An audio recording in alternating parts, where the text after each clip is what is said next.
this is Ryan Callaghan with First Lite. I just wanted to tell you kind of the way I layer and what a layering system is. Layering's not a new term for most folks at this point, but what I think kind of gets buried is the fact that different temperature zones require different kinds of layering. So you're not always going to have an ultra lightweight, a mid-weight, an insulating weight, and a shell, depending on your temperature range. Temperature regulation is all layering is. That's the name of the game. Regulating your temperature well is what makes you comfortable. If you're comfortable, your brain works. If your brain works, you're going to find more stuff when you're looking through the spotting scope.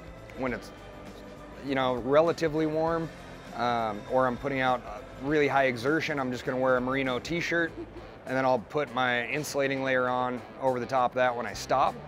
If I know the temperatures are going to be cold, I'm going to start with like a 230 weight merino. And cold for me is like, I know the day's not going to get above freezing. So I'll start with a 230 weight merino next to skin and add my insulating layer from there when I stop. If it's a later season situation and I know I'm going to be stationary, I'll start with a heavier weight next to skin, like our EXP, a 330 weight merino, an insulating layer, light insulating layer like a vest, and then go to like a sanctuary jacket, a big, heavy, high insulation, cold weather piece, made for being stationary. Early season or mid-season, you can always take those larger insulating layers that you have and wear just a thin merino t-shirt on underneath. That's a totally effective layering kit. Kind of what I want to get across is there's no, set way to layer. You don't always need a light, mid, heavy shell. What you need to do is look at what you're going to be doing. Am I going to be sitting still? Am I going to be on the move? Look at your temperature range, what kind of conditions you're going to be looking at,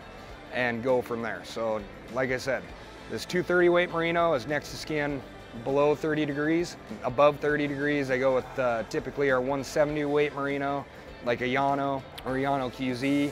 If it's really hot, or I know I'm going to be in conditions that are just going to hold a lot of moisture, I might go with the Arrow wool, which is a 145 blend, and it tends to dry a little bit faster. So it's all kind of a leap of faith type stuff. You got to get out in the field, try some different things out, and see what works for you. For more information on layering, or how to layer, or what layers are, or what pieces you need, go to firstlite.com. Lots of good information.